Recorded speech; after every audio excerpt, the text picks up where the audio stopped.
Ya, keluarga Indonesia kembali lagi di Kumpul Keluarga masih membahas tentang bagaimana urutan kelahiran itu mainkan peranan penting pada karakter anak, terutama si anak kedua atau si anak tengah.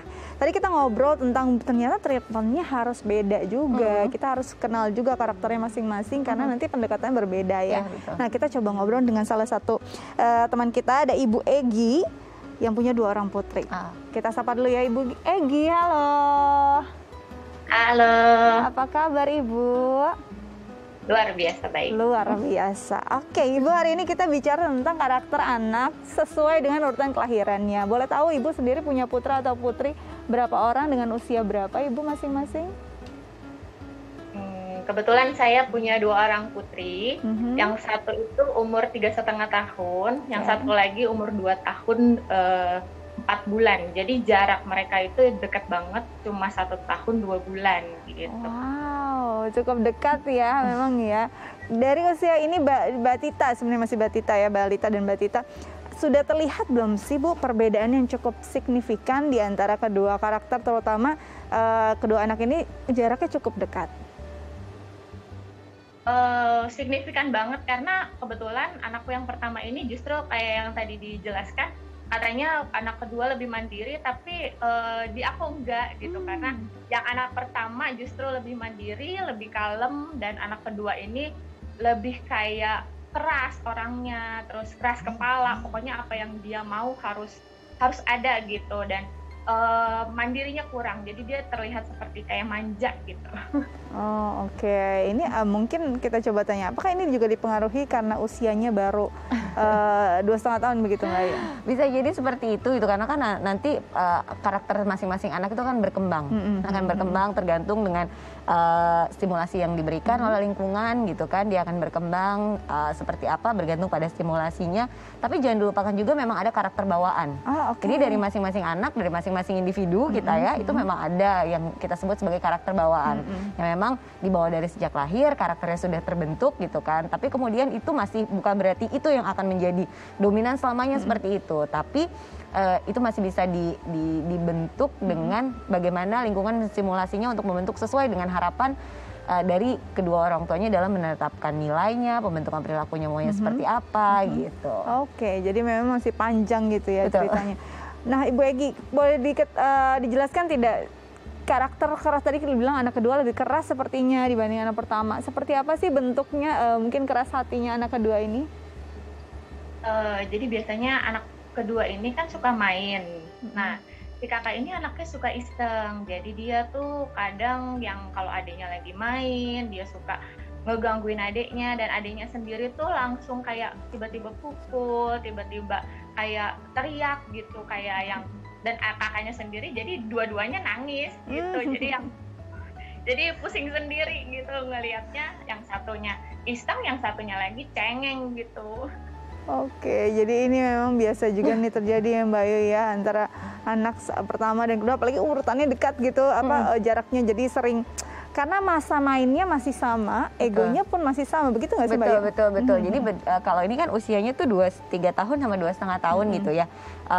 Dalam tahapan usia perkembangan itu umur 3 tahun 3,5 itu kepemilikan masih besar. Jadi kalau misalnya membahas tadi berebutan mainan atau apa di usia 3 tahun itu masih kepemilikan terhadap sesuatu tuh masih besar gitu. Jadi ini punya aku, ini mainan aku gitu. Ini barang aku, sehingga kalau misalnya direbut gitu kan mungkin akan kesel, akan marah. Dan karena memang belum bisa untuk merespon emosi dengan tepat gitu, akhirnya ya pukul-pukul gitu. Terus udah gitu kadangkala akhirnya karena dua-duanya tidak mau mengalah begitu kan, akhirnya terjadilah gitu kan. Dan itu repeat terus seperti itu gitu. Jadi sebenarnya di usia tahapan perkembangannya adalah hal yang wajar untuk terjadi gitu. Nah, mungkin yang penting di sini adalah bagaimana sebetulnya orang tua menyikapi tengkaran yang seperti itu gitu. Jadi gimana memberikan pengertian pada kakak, gimana memberikan pengertian pada adik, menyikapi hal tersebut seperti apa tanpa kemudian membuat kakak merasa bahwa aku harus selalu mengalah sama adik. Tidak membuat adik juga merasa bahwa aku selalu dimenangkan sehingga bisa berlaku apapun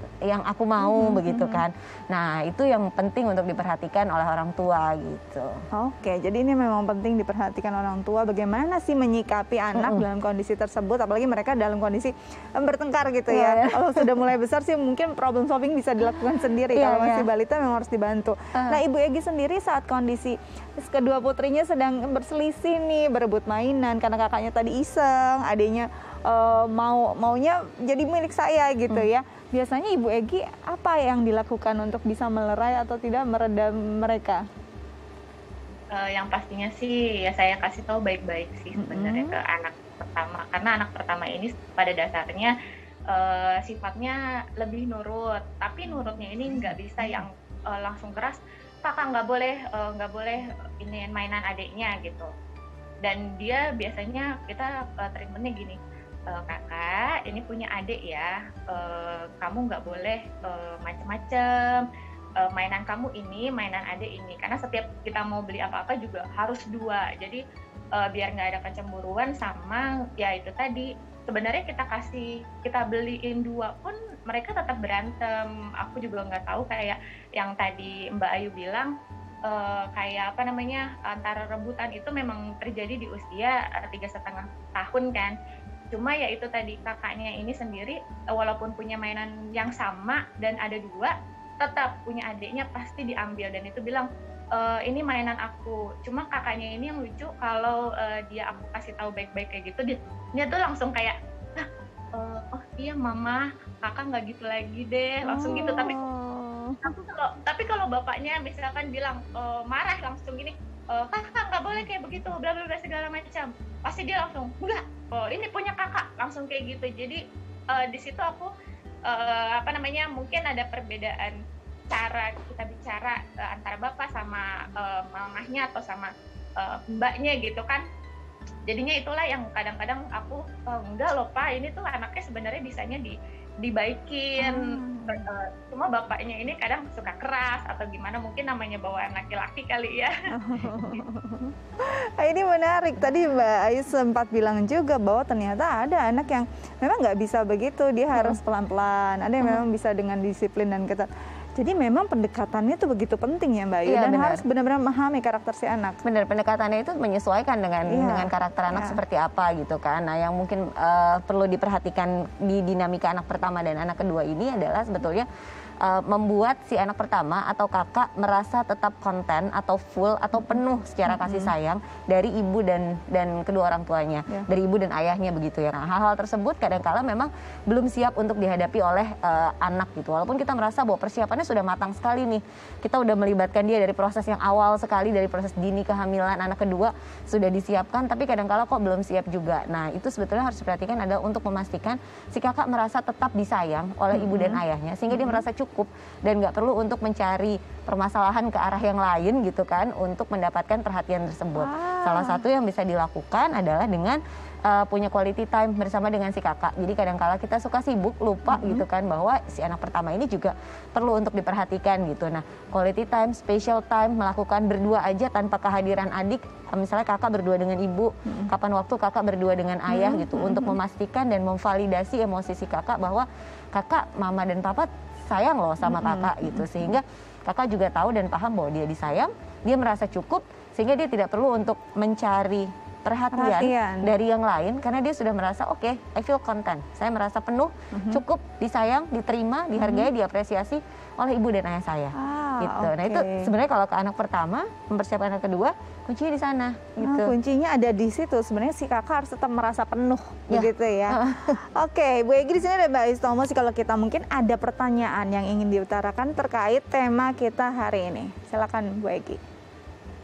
Aku pengen tanya Mbak Ayu, sebenarnya ada nggak sih dampak positif dan negatifnya kalau kita tuh ada di antara orang tua, di antara neneknya gitu kan, yang dampak positif dan negatifnya kalau kita ada perbedaan pola asuh.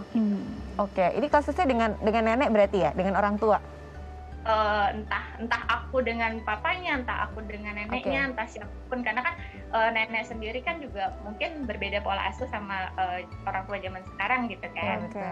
Jadi ada tidak sih kaitannya, apalagi mungkin ada perbedaan penerapan, kalau tadi kita lihat sendiri ada penerapan pola asuh yang berbeda antara si ayah, ibu, atau mungkin ada nenek di rumah begitu. Bagaimana Mbak Ayu? Sebaiknya sih memang konsisten, karena perbedaan pola asuh itu akan membuat kebingungan pada anak, gimana sih dia harus bersikap. Jadi sebetulnya standar perilaku yang benar di rumah itu seperti apa? Standar mama, standar papa, atau standar nenek gitu kan. Sehingga anak juga akan bingung dan merabanya jadi bingung gitu, ini harus bersikapnya seperti apa. Jadi kalau misal ditanya ada nggak dampak positif atau negatifnya, sebetulnya dampak negatifnya adalah jadi inkonsisten, jadi nggak jelas gitu loh peran atau rules value di rumah ini seperti apa. Anak baik di rumah ini kayak gimana sih gitu, pengharapan untuk menjadi berperilaku baik tuh di rumah ini kayak gimana. Kalau begini menurut mama benar, begini menurut papa salah, begini menurut nenek beda lagi gitu kan, sehingga anak kesulitan untuk berhadapan dalam situasi-situasi tersebut gitu. Tapi mengingat anak itu juga kan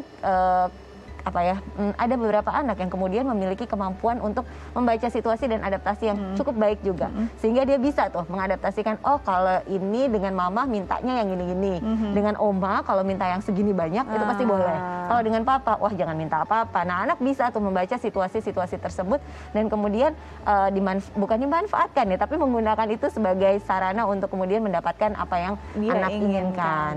Gitu. Jadi memang perlu ada kesepakatan, karena kebenaran adalah kesepakatan. Dia sepakati itu yang benar. Gitu. Oke, kira-kira seperti itu Ibu Egi. Mudah-mudahan ada kata sepakat ya untuk sama-sama mendidik anak sampai besar. Ibu Egi, terima kasih banyak sudah berbagi bersama kami di Kumpul Keluarga. Tetap jaga kesehatan. Sampai jumpa. Sampai jumpa. Terima kasih banyak. Terima kasih banyak. Oke, nanti kita lanjut lagi ya Mbak Ayu setelah jeda anak keluarga Indonesia. Jangan kemana-mana, tetap bersama kami di Kumpul Keluarga.